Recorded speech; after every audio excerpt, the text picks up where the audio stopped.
Hello, everyone, and welcome to Talk Nerdy. Today is Monday, November 26th, 2018. And I'm your host, Cara Santa Maria.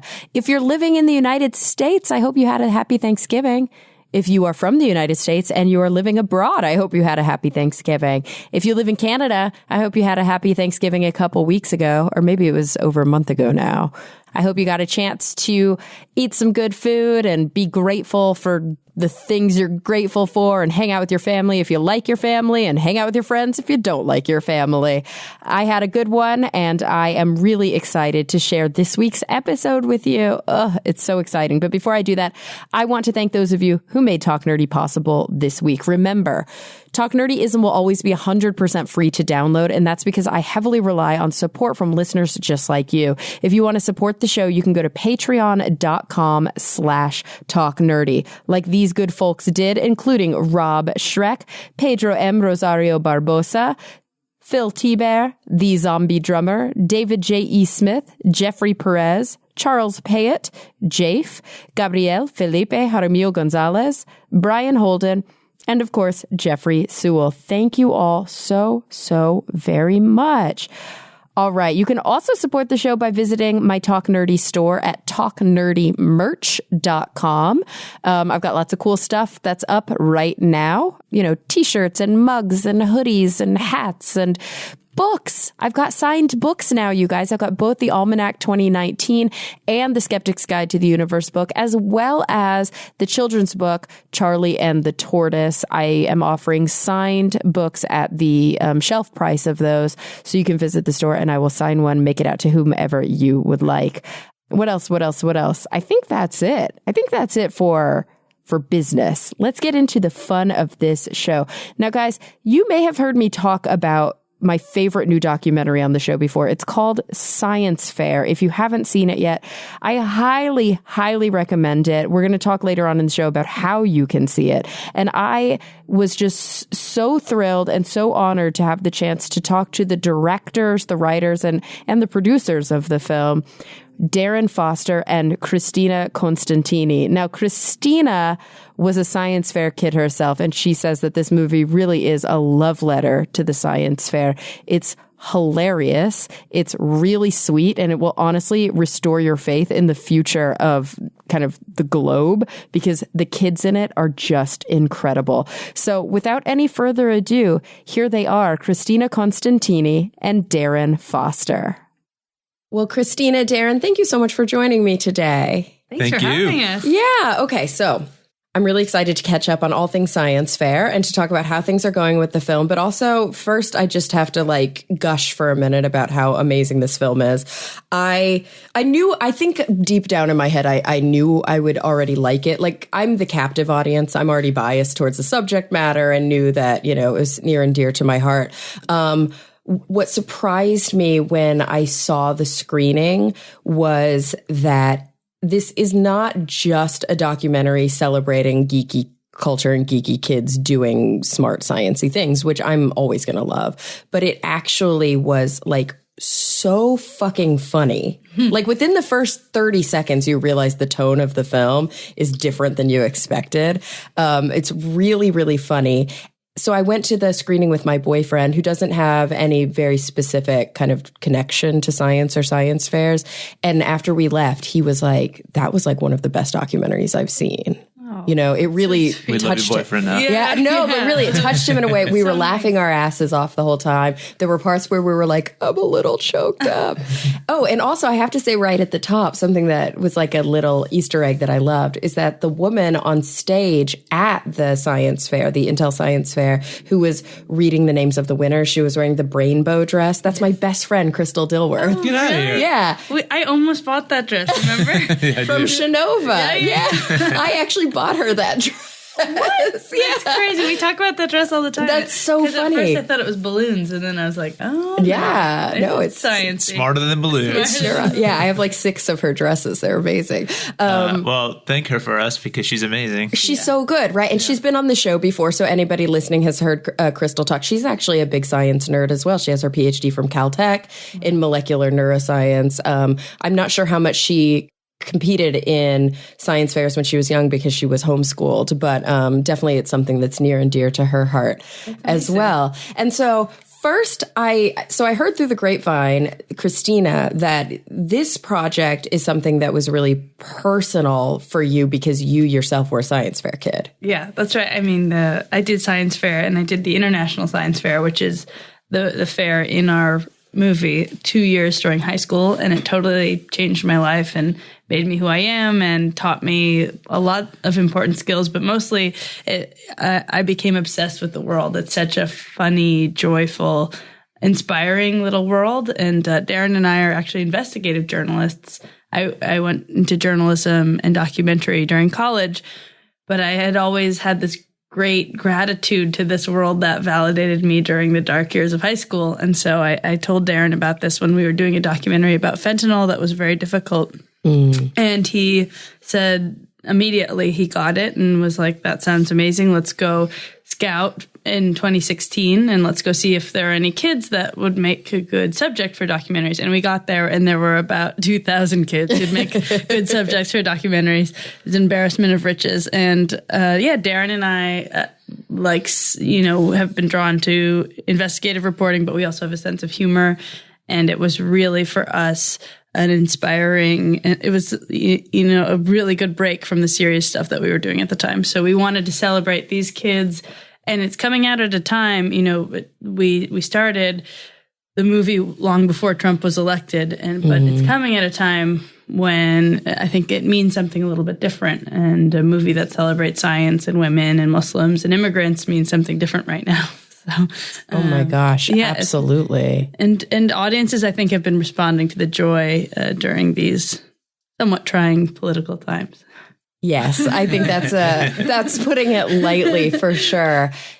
Darren, did you feel like you were able to use some of those skills that you apply to your investigative work in kind of a new way? Like, do you think that you were more capable of making this film because of the kind of more deep and, serious work that you do?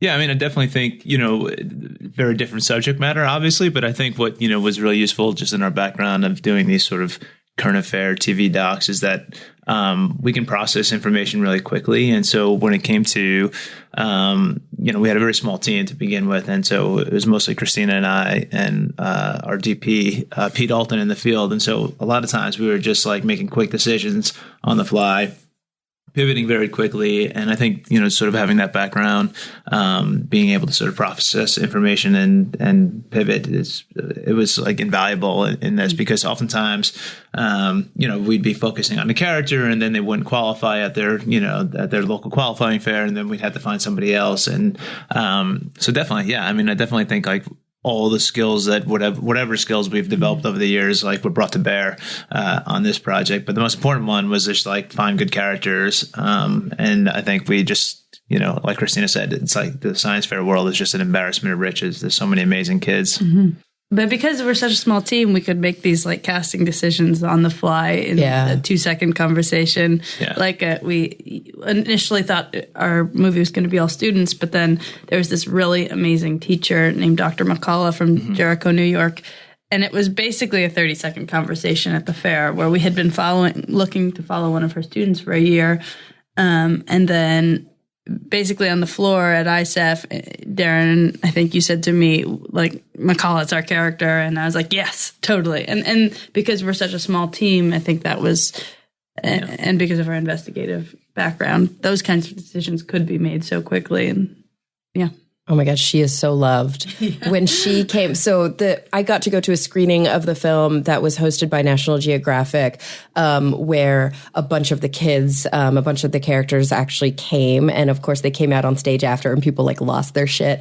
And Dr. McCullough, when she came out on screen, people were so excited. And there was something really magical for me seeing her, partially because of my sort of upbringing. I was very lucky to grow up unlucky, a lot of baggage related to this, but I did grow up in a town outside of Dallas, Texas. So there were a lot of horrible things growing up in a very, very red state. There are things we talk about a lot on the show, but one of the very good things that came out of the type of upbringing I had was that I was in a school system that actually really focused a lot on development, on gifted and talented programs, and on, kids being able to partake in a lot of these kinds of activities.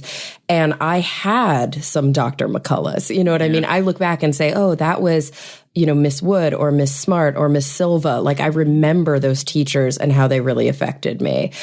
Not every student, and actually I don't want to say most because there are so many incredible teachers out there, but who knows what the real number is of kids who don't have the opportunity to be guided by a teacher who is like so relentless. Because God, she had like no personal life. Yeah. No, exactly. She's incredible. Yeah. She dedicated everything to these kids. And these were high school kids, right? Yeah, right. And she's got a PhD, or an EDD. She's, really well educated, incredibly focused and determined.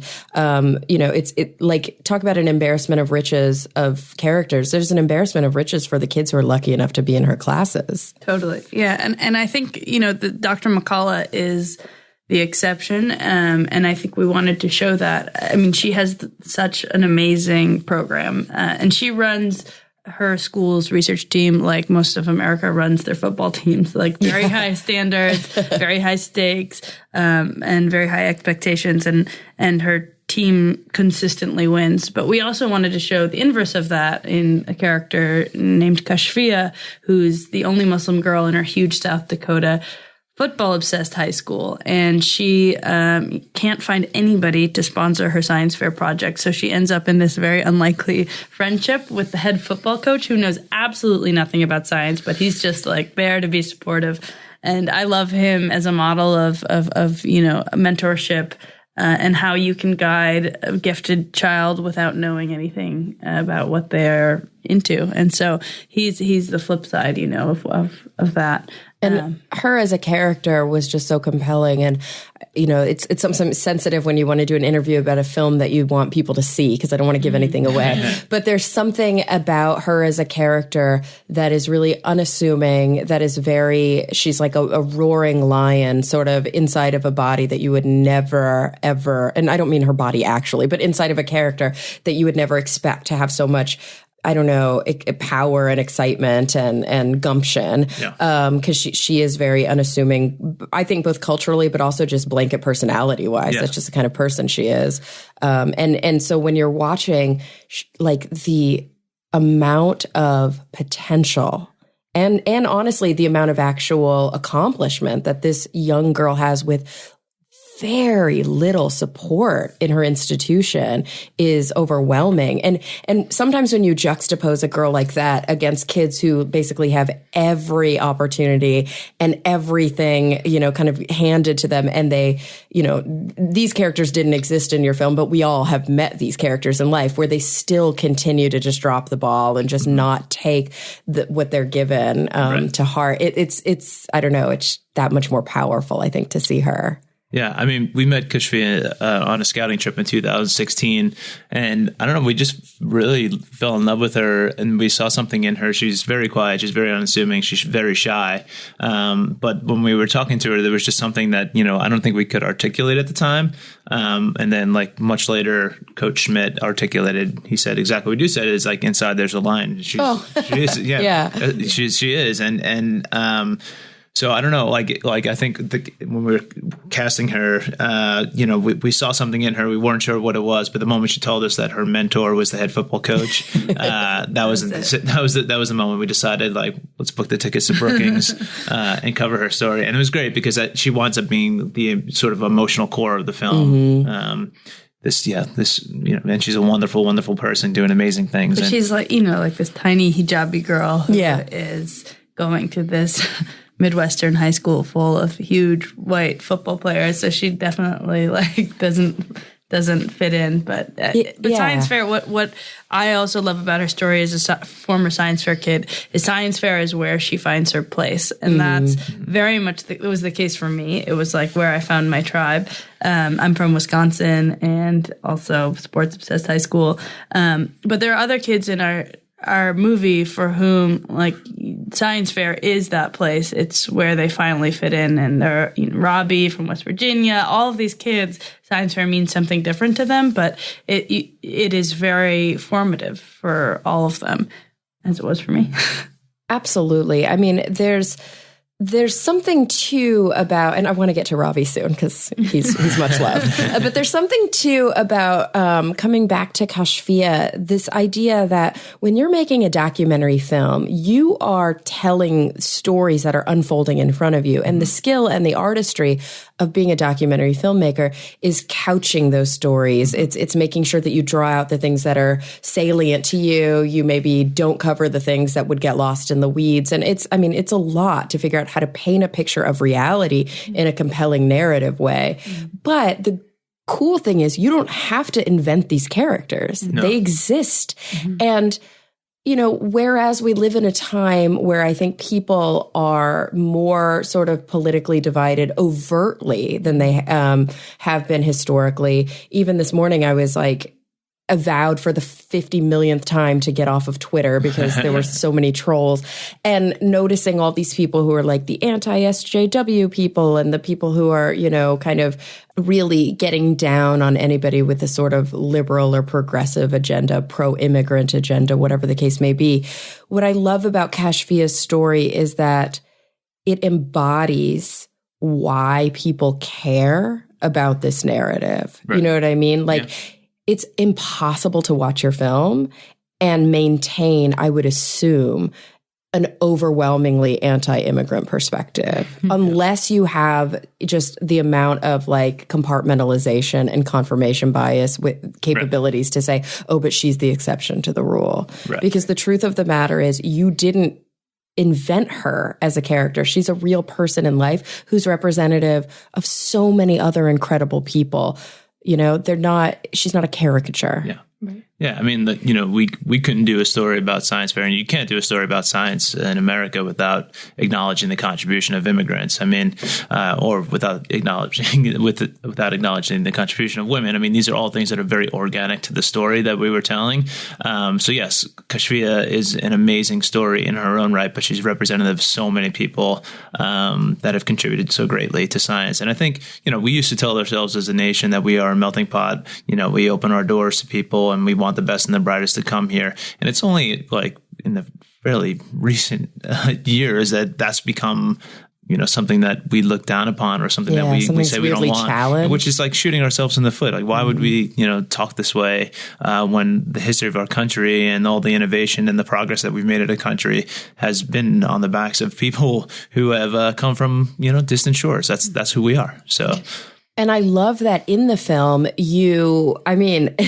in some ways, you made so much more work for yourself than you probably could have otherwise. But it's really what makes the film. It's one of the several things that makes the film so wonderful is that you didn't say, oh, we're just going to follow one school or, oh, we're just going to follow one region. You went everywhere. So you have these clusters of kids from different schools. Sometimes you followed multiple kids within an institution. Sometimes it was literally just one kid like Kashfia, mostly because she's like the only kid in her school who's competing in the science fair. Right. And still nobody knows who she is. It's so frustrating. It's crazy. But then you even follow kids that aren't from within America because this is an international science fair. So that was a lot of work for yourselves. I'm wondering about the logistics. You said you were a small team, at least at the beginning, just the two of you and your DP, which is director of photography, the person with the camera, but also who does a lot of decision making and making the shots really beautiful. Especially in our case.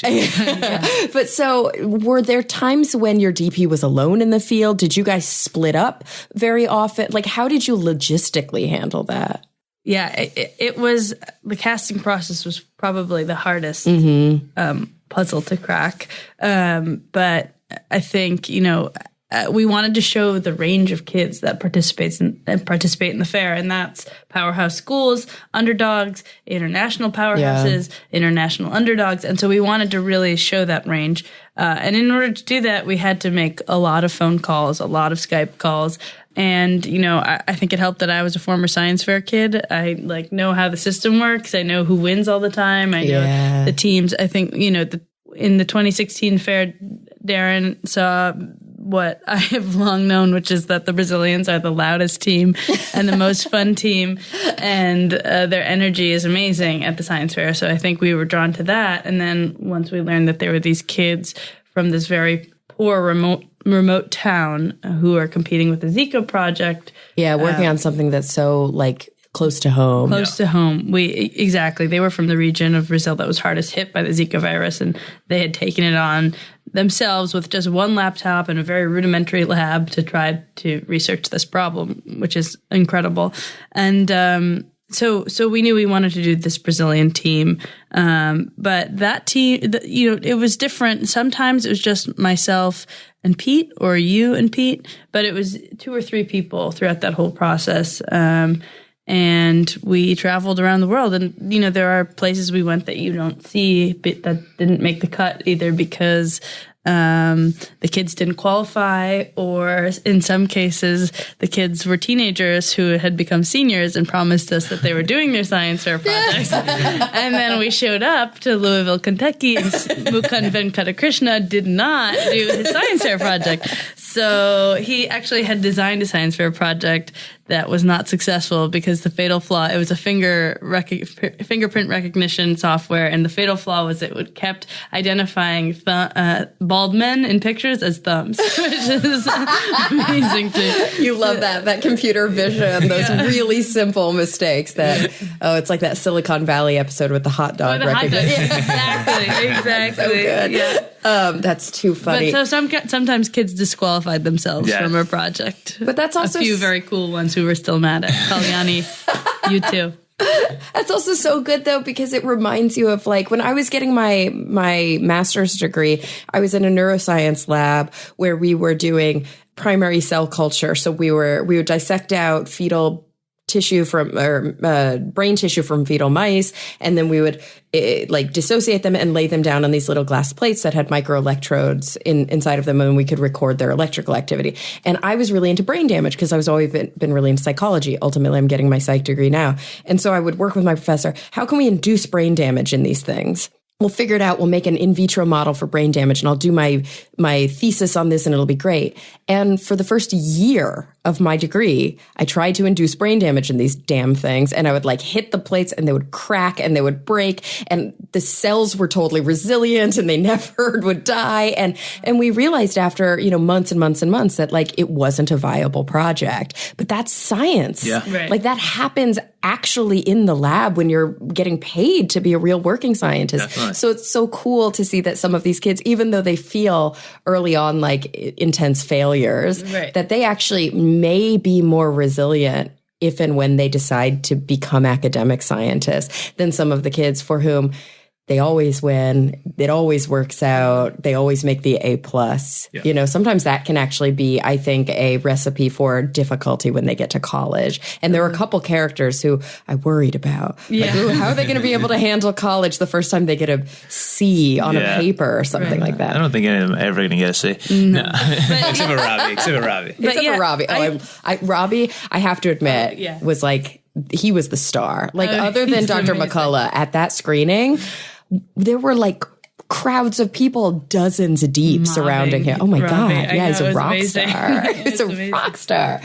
I think science fair is great because it teaches kids how to fail, and that failure is part of the process of success, just like science does. Mm-hmm. And I think that is been a super important lesson for me. Having done science fair, I failed a lot during that process. Yeah. And as a filmmaker, especially as a documentary filmmaker, you have to be able to fail, and you have to be able to make a lot of bets that don't pay off. And there were a lot of moments during the production of our movie where we felt like we were failing or could fail. Yeah. We also didn't know what the end product was, right? I mean, we have 9 characters that we follow, but we didn't know like what the final number was going to be until we started putting it together. So like Christina was saying, like we followed a dozen to 15 kids throughout this whole process.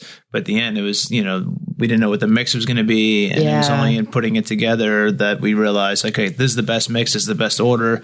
We tried it at one point with one more kid and it was just like one too many.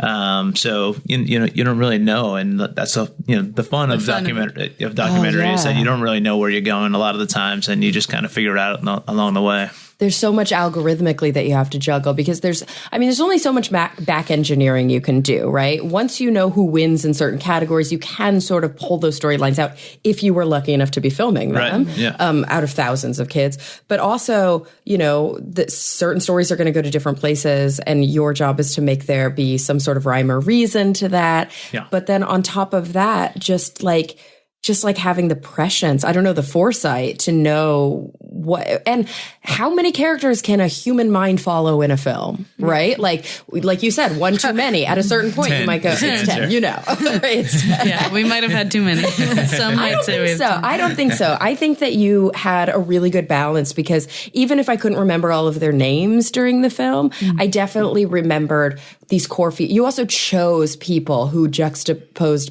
against one another were really, really unique. Right. I have to say, so 2 of my favorite characters, it's hard to pick favorite characters because I think Kashfia was a fan favorite, obviously. I think Dr. McCullough was a fan favorite. There was also the girl who was sort of like the equal and opposite of Kashfia. She was sitting right next to me during the screening. Anjali. Yes. Who was... It was like that fine line between some people thinking that maybe she was like a narcissist and other people being like, no, she has very healthy self-esteem. Right. I wish that my daughter had self-esteem like that at her age. Yeah. You know what I mean? And that's really what I saw in her. Yeah, she says in the film, and I think it's a valid point, that if she was a boy, like the worst she may be called is cocky, which is like, a nice way of saying you're confident. Exactly. Or a weird way of saying you're confident. Not nice. A harsh way of saying. A harsh way. Yeah, but for a boy, it's like, like that's not like a real put down, calling somebody cocky. But there's no equivalent for a girl. You don't call girls cocky. Like, it's not just a thing. It's just not a thing, Yeah, and people really do, find her grating. And I'm sure to her face, she's been told a million times that she's too pushy, she's too this, she's too that. When you're right, it's like there's a sexist overtone to that simply because, people don't expect it from a girl to be like, I'm good at science. Yeah. And I'm going to show you guys how good I am at this. And she is good. And she is good. Really exactly. Good. and you see how creatively good she is throughout the film, which I love. She's amazing. She got a perfect score on her ACT when she was in middle school, and she's 2 years younger than everybody else in her grade. So she's truly like a brilliant child, and she knows it. And I think we like to celebrate cocky girls. She's like a different energy than what you see usually celebrated in movies. Yeah. And I love her. And she's also so like woke in a cool way. Like I said, she was sitting next to me during the screening and she was literally on Instagram the entire screening. She was like very dialed into like youth culture and liking different pictures and stuff. That's and so like funny. Whispering to her friend who she was sitting. It was pretty funny. Yeah. Love her. Yeah, she's awesome. And she's also, she's obviously very smart and very gifted and brilliant. But she's also like very savvy. For a 14-year-old to have really figured out the science fair system, that's not just science, it's also the presentation. And politics. And the politics of it. She understands, that world in a way that, many of her peers haven't figured out yet. So she's wonderful. We'll all work for her someday. For sure. Yeah. And I think a few kind of sexist, racist assholes will really bemoan that they're working for her, because she definitely embodies I'm just going to take my skill set and run with it, and I'm not going to be apologetic because I can't wait for you guys to catch up with me, which I just love about her. Exactly. So there are 2 characters that I think part of the reason that they are also fan favorites is because they bring so much humor to the film. Right. Are Robbie and the kid who listens to trap music. What's his name? Harsha. Yeah. I love him so much. They're incredible. Yeah, both of them are. What we really wanted to show that these kids are brilliant. They're doing amazing research. They will continue to do amazing things. But at the end of the day, they are teenagers and they have complex personalities and they listen to trap music and they have their teenage senses of style and the teenage nerd stereotype is really more complex than it might have been portrayed for decades. Oh yeah. I think that being a nerd is, I don't know, I often reference this movie, which I think is a silly reference, but it speaks to me deeply. Did you guys see the remake of 21 Jump Street? No. Okay, so it's like Channing Tatum and Jonah Hill. Oh, yeah. Yeah. I haven't seen it. I have. I know, it's like... Stuck with you. It really stuck with you. But the funny thing is, so they're cops who are going back to school and they're like undercover and they get their identities and they decide to switch them because no, I was a nerd in high school. I want to be the cool guy or whatever. Or maybe they just fulfill whatever these identities are. But you see that culture has changed in such a way that the guy driving the hot rod that's putting out all these emissions, taking up 2 parking spaces and being super bro-y, everybody at school is scoffing at him. That guy lives in Silicon Valley now. Yeah, exactly. And the guy with the Prius who's really mindful and does his homework, everybody's like, he's so cool. He's so cool. Right. And that's the thing, that there flipped. It hasn't completely flipped, but there is there's a reason my podcast is called Talk Nerdy, and I say that with a point of pride. Right. Like being a nerd. Yeah. We're taking totally it back. Different. Yeah, exactly. Yeah. I mean, especially in this day and age of the leaders in the world knowing nothing, I think being smart and being an expert is not a bad thing. Right. And there's something about Robbie particularly that resonates with people because he has this sort of, I don't know if move fast and break things, Facebook mentality is the best way to put it, because I know there's a lot of backlash around that right now. There's a lot of good coverage of why that's maybe not the safest motto for a large corporation like Facebook. But there's this mentality to Robbie's character that's very wise beyond his years. Right. He's not playing the game. He doesn't care about the game. And he's just got this real composure that he's going to run a Fortune 500 company when he's 22.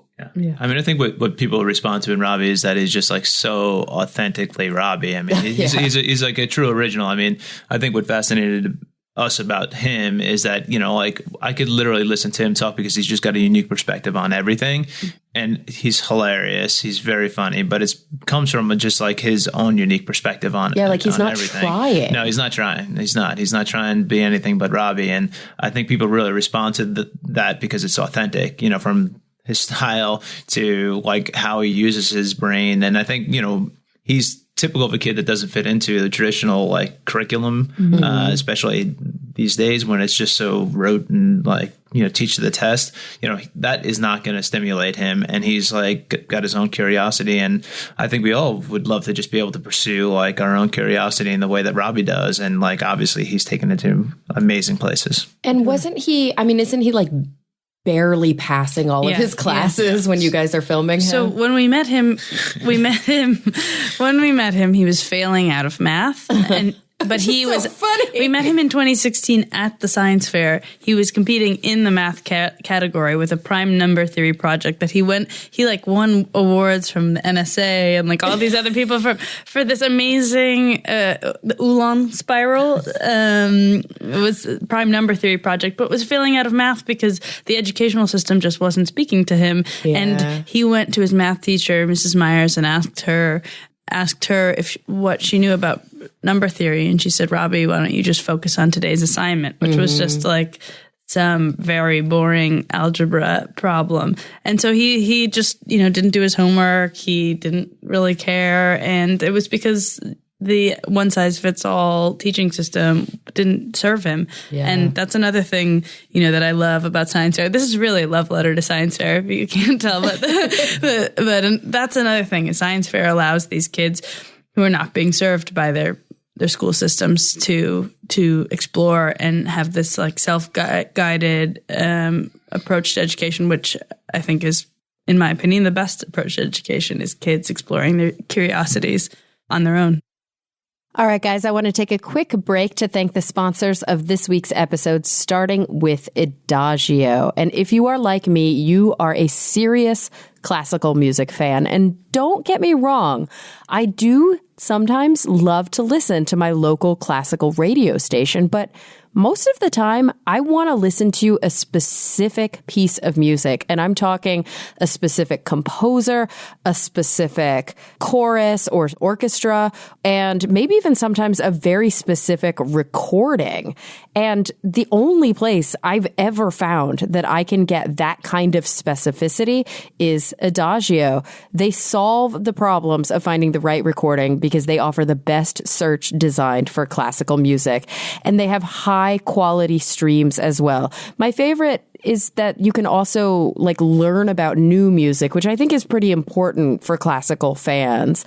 They've got exclusive content, they've got hard to find pieces, and they have a mood player that helps you find just the right piece for a certain occasion. They've got tons of different playlists, like the Composer's Essentials playlist, which includes Vivaldi and Chopin and Debussy. They've also got slow piano, they've got Stay Focused, Pure Relaxation, Come Heavy Sleep, and Choral Meditation.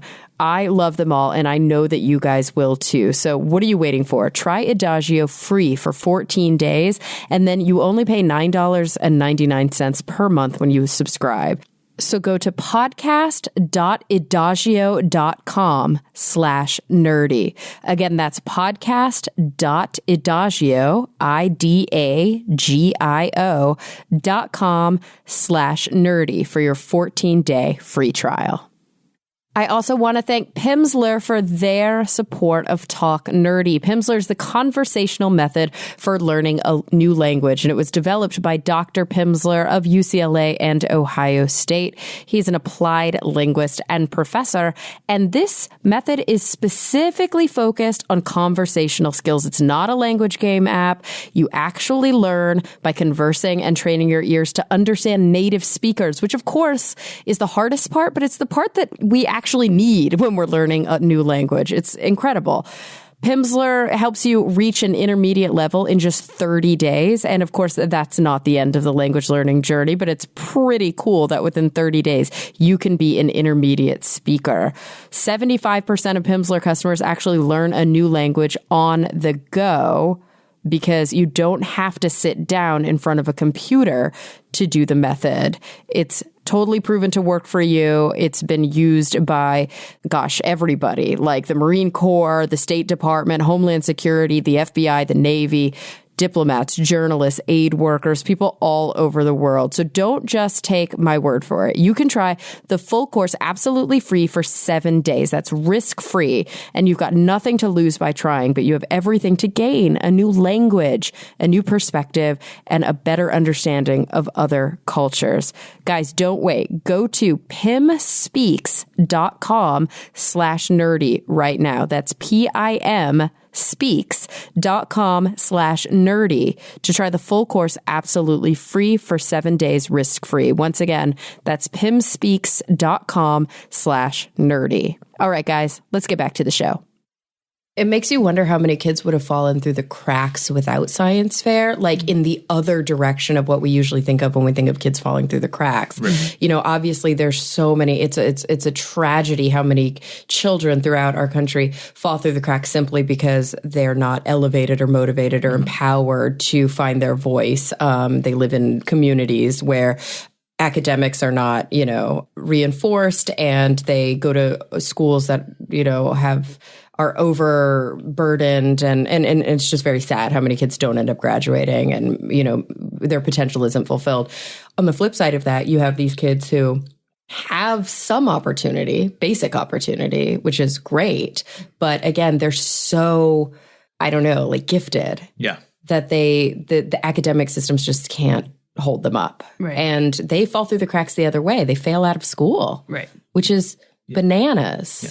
Right. I mean, Robbie's a little bit of a spoiler alert, but he couldn't get into any colleges. He'd, won his state science fair 2 years in a row with incredible research, but couldn't get into college because grades are bad. Because his grades are bad, because his huge public high school wasn't really serving him. Yeah, and he just formulaically doesn't look good on paper. But the second you talk to him, you're like, I want you to run my math department. Yeah. Which I think, says a lot about, the education system, but also higher education. If a kid like Robbie isn't embraced by our best institutions, then something is wrong. It also makes you think that he was so bad on paper that he couldn't even get an interview. That's because we haven't looked at his his real resume. transcripts. Exactly. And maybe he just like cannot write to save his life, because it seems like if he had written an essay that even remotely captured who he is, that like Stanford or somebody would be like, let's like have a conversation. It's interesting that you say Stanford, because he's actually working in a research lab at Stanford right now, guest lecturing at Stanford. But TAing at Stanford, but can't get in. Yeah, because the basic requirements, he's probably not capable of fulfilling them. Yeah. And that is to me what's so kind of funny, endearing, ironic, but also frustrating about Robbie's character, is that he really does break the mold. And so I'm saying Robbie's character. Robbie, if you're listening, I know you're a real human being. I apologize. But it's hard to see, but it's also really exciting. And I have to say, sort of from a psychotherapeutic perspective, his parents are just amazing. When you watch them, because they're very Midwestern, right? Like, where's he from again? He's from West Virginia. Okay, so not even like more Southern. Yeah, that kind of like Shenandoah Junction. It's like sort of 2 right hours on the from Washington D.C. Yeah, so it's this very interesting kind of, and they're like, we don't really get it, but we love him and we support it, and that's such a cool kind of pure, supportive way to be, that like Robbie beats to his own drum and we don't get it, but we're happy to have him. Right. I'm like, oh my God, I love his parents so much. We love his parents. I mean, his mom and dad are really wonderful people, and you're right. I mean, that's exactly it. They realized they had a son with, really a really special kid in many ways. And instead of trying to, conform him to the system, they let him just sort of do his thing and run wild. They let him have the entire attic to build his computers as he was growing up. His mom drove him to the junkyard, the recycling center, to, pick apart computers for parts. And I think that's just wonderful. Like, just support your kids in whatever they're passionate about, and like not try to, push them in directions that they don't want to go. Absolutely. And it also goes to show that like you don't have to get it. Yeah. Right. Like, it's okay if your kid has a unique interest that like, you always wished your kid was going to be a star baseball player, and it turns out they're just really into bugs. Yeah. And you're like, but bugs gross me out and I don't want to have anything to do with bugs. Like, empower your kid to play with bugs. Yeah, exactly. Yeah. It's so important to be able to do that. And like, I don't know, it's just a really beautiful story there. And I noticed, or at least kind of, I assumed that there was something special about his parents, maybe compared to some of the other parents, only because only some parents are featured or highlighted in the film. And obviously there's a plethora of reasons, or there could be behind that. Yeah. We really loved Robbie's mom in particular. I think she, from the very beginning, she wouldn't let him play video games unless he wrote them himself. And I think that kind of approach has led him to where he is. That is so funny. But there are other parents who are more like, here's the traditional path. Here is, excelling in science fair is good because it will help you get into college kind of parenting. But I think it's been an interesting few years because we've seen so many different models of what parenting looks like. And Darren's a parent, so I'm sure he's learned more about this than I have. To like literally the most adorable kid. Oh, yes. Your kid is so stylish. I follow you and your wife's Instagram, and he just cracks me up all the time. He's I mean, he's like a bit like Robbie, but in theater, I would say he's like he's very theatrical, and I'm not theatrical at all, and so like, but I definitely like took lessons. I think we asked like every parent, like, so what's the secret? Like, how do you raise a genius? And I think the parents that I think we really were drawn to were the ones that definitely were a little bit more like free range parenting, like let your kids pursue their passions and encourage them and support them. And even if you're right, even if you don't understand exactly what they're into, just be there, support them. Drive them to the recycling center so they could pick apart computers, or my favorite part is like I think the most structure that Robbie may have had was the fact that he had to wear a collared shirt, and even that he hacked. Like he figured out a way to hack it. So he wears Hawaiian shirts. It's so good, like all the time. Only Hawaiian shirts. It's like it's the most sophisticated I could look and still be totally comfortable. Yeah, So he's funny. amazing. Oh my God, he's so good. So we didn't talk much about Harsha. Harsha was one of the only kids who I don't think was at the screening, Yeah. which made me super sad. Is that because he was actively working on his schoolwork? Yeah, he had exactly. He apologized. He said he had a prior engagement, which I assume means he's doing something super important.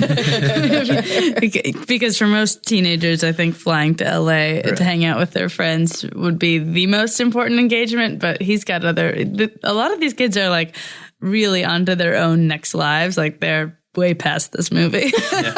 Really, I mean, Evo's building airplanes and flying airplanes. Yeah, that's really Robbie cool. is having art shows in Paris, and like Robbie's famous. At this point, Robbie's famous. Oh yeah, he was like on the cover of Bloomberg Business Week. That's bananas, and not having anything to do with the film. No, sometimes we're Can't like, take any credit for that. We're like, Robbie, can you mention our little movie? That's so funny. Like he's been in the New York Times and the Washington Post. He's like all over. That's hilarious. But Harsha, I think part of the reason that Harsha resonated with me too is he was in one of the opening scenes of the film, right? There was something, he set the tone in my mind for like, oh, this is not your typical like celebrating nerds movie, because this really like low key, barely, it's like literally listening to intense trap music. That's like in like one of the opening scenes, and you're like, that's so funny. And his friends are trying to describe his personality, and you're like, what? But then you see his personality and you're like, oh yeah, I know that guy. Yeah. No, we love Harsha. I mean, he's very like buttoned up. He like literally every button is always buttoned, but he's a teenager who has this like real passion for trap music. He says in the movie, he says trap music and classical music. Okay, well, actually just mostly trap music. Just, like admitting who he really actually is. Yeah. So good. I mean, I think all the characters, like, what ultimately why we decided to pick the cast that we have is because they all have like a surprising twist about them. And that's actually what drew us to them as characters. Like, they may present one way, but then you realize, like, oh, they have these like totally other lives that are going on, and they're all complicated in ways that are so interesting. And so a lot of the film was like, trying to break with stereotypes of what a science fair kid was, and letting the kids be who they are, and not try to sort of conform them to this idea of like, oh, they're all geniuses doing amazing work. It's like, yes, that's part of it, but the other part of it is that the well-rounded, three-dimensional, people with interests that are outside of science. Which, I think that's probably honestly the most responsible and the thing about the film that touches me the most is that these kids are described and presented as human beings, like real people that are well-rounded. They're not a stereotype of what a science fair kid would be. So I like, I think this is the part in the conversation where Darren, I'm interested in your perspective too, I promise, where I would love to know a little bit about some personal stories about science fair and how they sort of translate. Because one thing that, almost makes me beg for a part 2 or like some sort of a follow-up in a couple of years is that the film ends after the science fair. And there's a little bit of kind of like what happens next. But the thing is, I want to know where these kids end up in like quote unquote in life as far as, we can define that. So I think back to science fair, and I never competed in INSEF. So INSEF is the ISEF, Jesus, the International Science and Engineering Fair, which in this film was sponsored by Intel. For the past several years has been sponsored by Intel, but not always. Right. Well, now I think it's been something like 15 years, and they've just Intel's just announced that their sponsorship is over, and I don't think they've found a new sponsor at this point. So here's like a call to action for anybody who's listening, because of course it would be so devastating if ISEF actually folded because they didn't have the sponsorship that they needed. Right. So let's hope that another really big corporation or big foundation can kind of pick that up, because I assume it's not cheap. No, but so if any of you have a few million lying around. Exactly. Somebody listening to this podcast is a millionaire, right? I would totally responsible feel for 500 patents coming out every year. Yeah, those 500 patents came out of the fair that we covered. I mean, it's like real science. Wait, just actively out of, not like 20 years later, but actively just out of that one fair. Yeah. Okay, well that's bananas. Yeah. So I think back to my science fair days, and they were like more regional. So I competed in science fair and also something that we called history fair from the time I was in about 5th grade until about, I think, 9th or 10th grade. And I did the best in like, I think 7th, 8th grade is when I won. I think like the highest we got is that we won like our whole state in a biology division. And that was really exciting for me. I think I won like $50. Ooh. Yeah. And it was like, whoa, high roller. I remember doing it with my friend Ashley Reed. I have old pictures. We were in the newspaper. It was very exciting. You competed in an international science fair. How many times? Twice, you said? Twice, yeah. So how old were you, or what grade were you? I was 14. I was a freshman and a sophomore. Freshman and sophomore. So you had probably, though, been doing a lot of science and kind of understood what the scientific method was and how to use it from the time you were younger. Right. So I did the middle school science fair in 7th and 8th grade.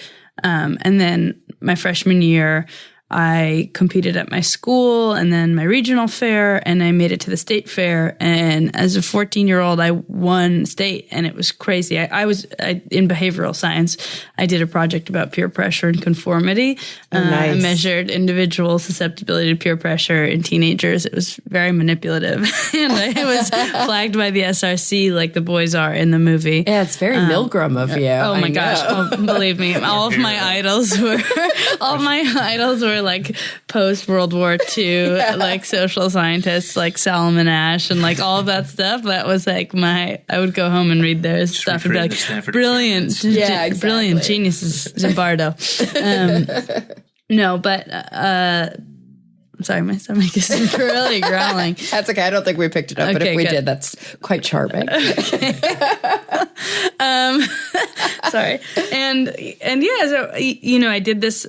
There was a joy in the creation of an experiment and learning that scientific process. And I think it's really good for kids to go through like that mental exercise of what is an experiment? How do you design an experiment? How do you design the perfect experiment? How do you control for variables? What does that mean? And it was a really fun puzzle to figure out as a kid. And then being validated and rewarded as a young girl, I think was really important, and validated and rewarded for your ideas rather than other things. Yeah. For me was super important. And these kids, a lot of science fair kids go on to do amazing things in fields that are unrelated to science. I mean, there were like dozens of the 30 under 30 kids in the past few years have been former ISEF kids. Like, we're all over the place.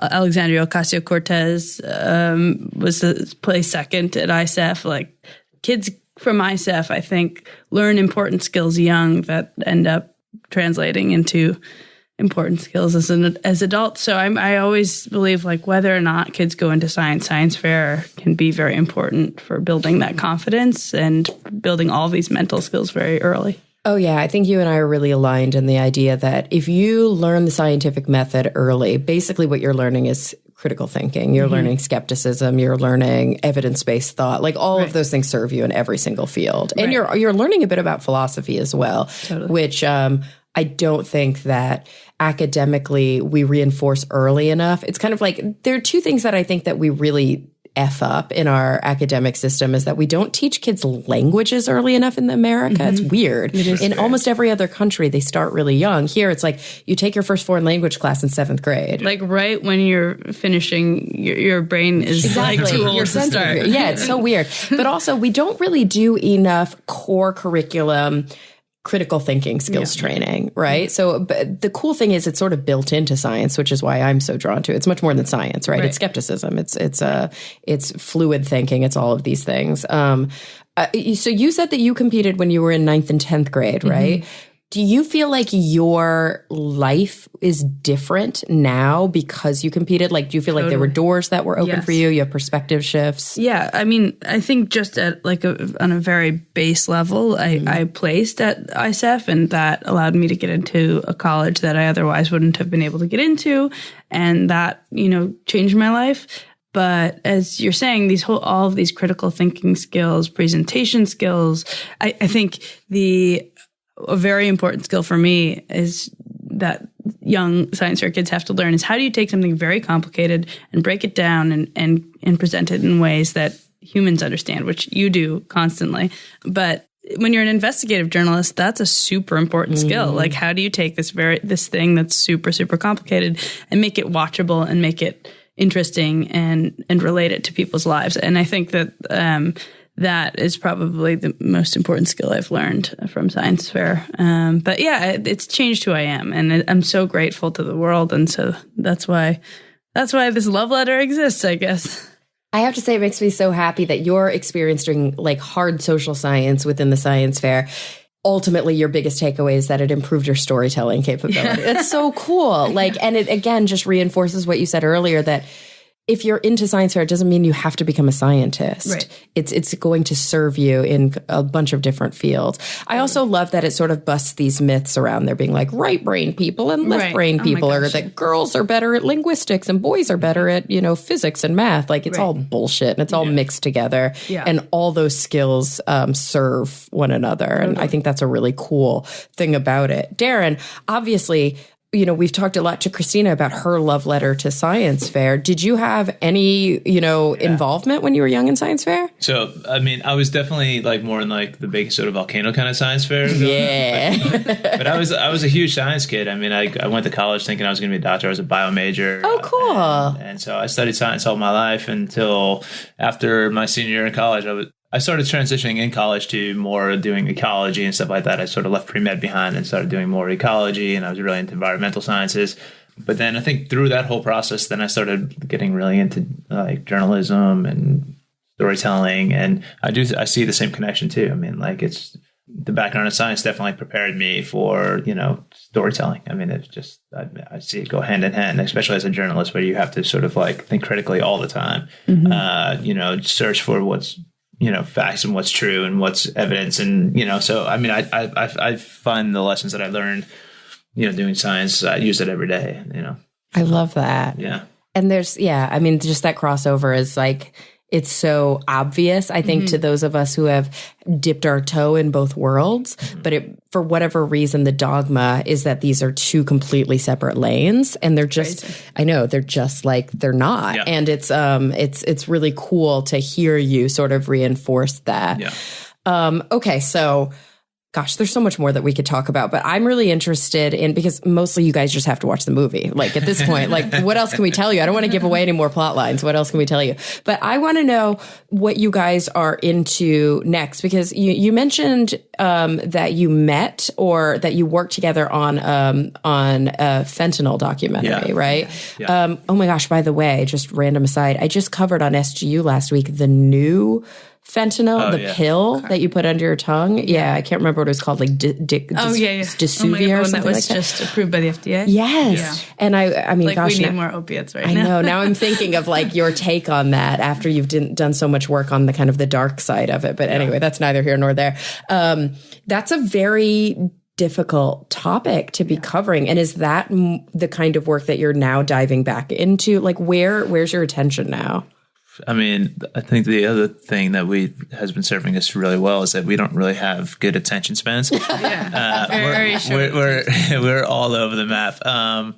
Yeah, I mean, definitely, like, I think we're pursuing, this is the sort of thing that we're dealing with right now, is just trying to figure out, like, what we're going to do next. But definitely, I think we still love investigative journalism, and, we'll probably do stuff more in that space. The opioid epidemic is something, I've been covering for a long time, and I do actually have, like, a story in that space that I'm looking to do. And then, but, also I think like science fair opened up a whole different world for us because, we weren't the sort of people that you would naturally think would do a science fair documentary based on our past, work, especially a lighthearted and fun documentary. Yeah. If somebody would have said that, like, our documentary would be called the funniest movie of the year, like, 2 years ago. Yeah. That would have been a weird thing. So, but definitely like this idea of using humor and just, exploring like really quirky characters is something that I think we're both really interested in, and looking at these sort of subcultures and different worlds. I also think, like, we live during a time when so many of our adults are acting like children. Oh, yeah. And doing a movie about children who are acting like adults and who are really showing us what's true and what's real and what's important. I think that idea has made us think more about what other kinds of topics in this area. We did a short on the Parkland kids that should be premiering at some festival soon. Who knows when? But that idea too of like, let's talk about the kids who are doing the cool things right now when this world is so crazy. Oh yeah. So I think kids is also some in the equation. Right. But yeah, there are a few projects. Nothing that we like really can really talk about at the. We're not going to break the news on Cara's. But I do love though that this sort of, like you said, lighthearted, funny, kind of whimsical and endearing documentary has sort of opened up a new world of filmmaking to you that the same as these kids who did a science fair project and did really well and then were able to say, oh, maybe I would be a good journalist or maybe I would be a good, whatever, CEO. It's cool to see that when you try your hand at something and you apply those skills in a new way, that it's like, oh shit, now I can do way more things than I thought I could do before. Yeah. No.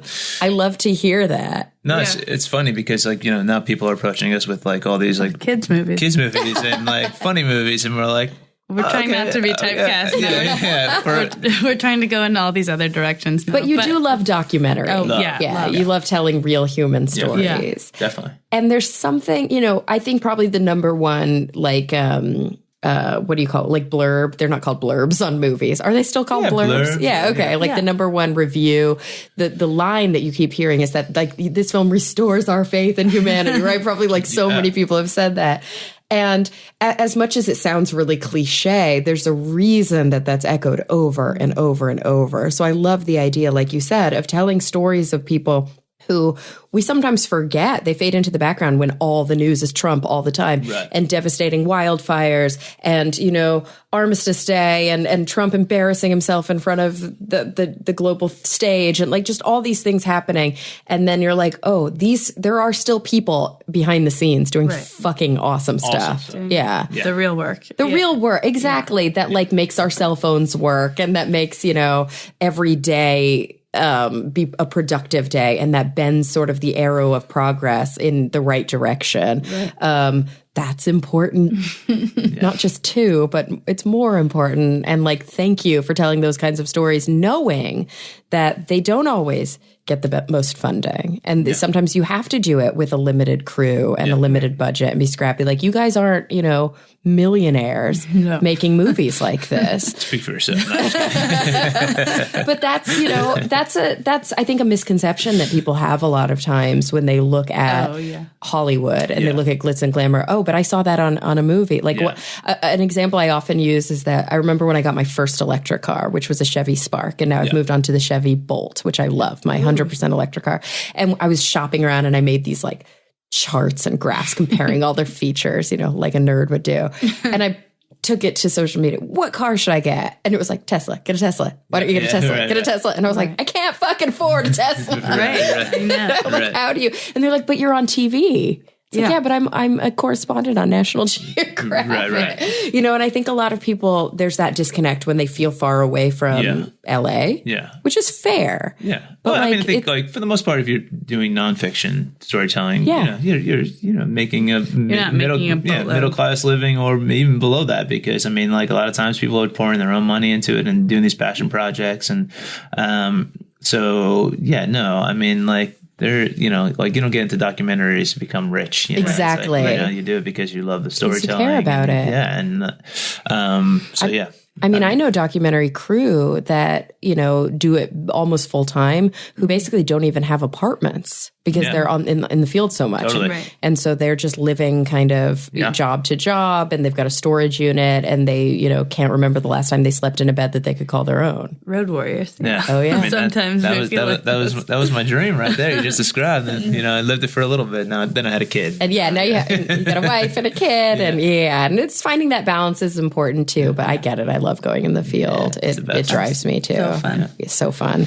Gosh. Okay. So now is the part where I want you to toot your own horn, because the movie has been out now for has it premiered in most major markets? Yeah. Okay. Yeah. So like, how's it doing? What is some of the critical feedback that you guys have gotten? Like, I know it's hard to talk about your own projects and be like, it's really good, we won all these awards. But I want to hear about kind of what's on the table and what we're thinking. Sure. So we were just amazed that we got into Sundance, and we thought, like, this is the end of the journey, and that's great. And we were super excited. That was the end all be all. We had peaked. And then we won the overall audience award at Sundance. Incredible. We won the audience award at South by Southwest. We've been in over 40 film festivals and dozens. Nat Geo bought us. Yeah, most importantly, that really changed the game. So was that after you made the film? Yeah. Cool. So it was a distribution kind of deal. Yeah, and that's really changed. Univision paid for us to make the film. Okay. And then they sold it to National Geographic. That was always the game plan, because the Univision didn't really have the feature documentary distribution wing. Yeah, which means that basically Nat Geo buying the film means that so many more eyeballs got on it. So many more. Yeah, okay. And they decided to put it in theaters in dozens of cities across the country and do this huge festival run. And then the thing that really has made me super excited is they've offered it up to schools for free in the month of November. And cool. So it's in almost 2,000 schools. Right now? Right now. Oh, that's so cool. Or you could sign up. You can sign up online, sciencefairfilm.com. Any schools to sign up for a free screening. Really? So if you're public schools? Public schools. Any school, but not like colleges, just primary, secondary? I don't know, just give it a try. Yeah, exactly. So if colleges too. Yeah. That's so cool. So if you're a parent listening and you want your kids to see it, you can sign up. If you're a kid listening, I don't know how big my kid listenership is, but definitely I think the biggest block of listenership of Talk Nerdy is like 18 to 45. It's like right there. So if you're in college, try it, guys. That's really cool. Or go to sciencefairfilm.com, go to host a screening, and and sign up. Okay, cool. But so that's been so exciting. And so we're getting all these tweets from like classrooms and kids who've seen it, and kids who are like #Team Robbie, #Team Kashfia, and it's becoming realer and realer, and it's amazing. The thing is, a lot of kids might not know that they could potentially compete at ISEF, like that they themselves could. I don't think I knew back when because I was heavier into science fair in middle school, and then it sort of dropped off for me in high school when I started doing things that are antithetical to being good at your schoolwork. But I had a period there, like we all do. But I think a lot of kids, they're like, oh, that's for like the kids that go to the rich schools, or that's for the kid, they just don't see that that's actually available. So being able to bring it into the school and be like, hey, maybe I'll try that next year. Right. What a gift you're giving. Right. There are 450 qualifying fairs, and every like major city has a qualifying fair. So if you go to high school in the United States, you can qualify for ISEF. Oh, that's so cool. And so many of the kids that are featured in the film, they really do run the gamut from like very privileged, schools that like are kind of factories for ISEF kids to like these schools that you would never even think. Right, exactly. I love that. Oh, that's so great. Well, gosh, congratulations, you guys. That's amazing. So thank you so much. Where can people, we talked about how they can ask for a screening at their school. Where can they learn other ways that they can see the movie? Sciencefairfilm.com is a great, has it all there. We're still in some theaters, and I think we're going back for a second run in major cities like New York, San Francisco, and Los Angeles in a couple weeks.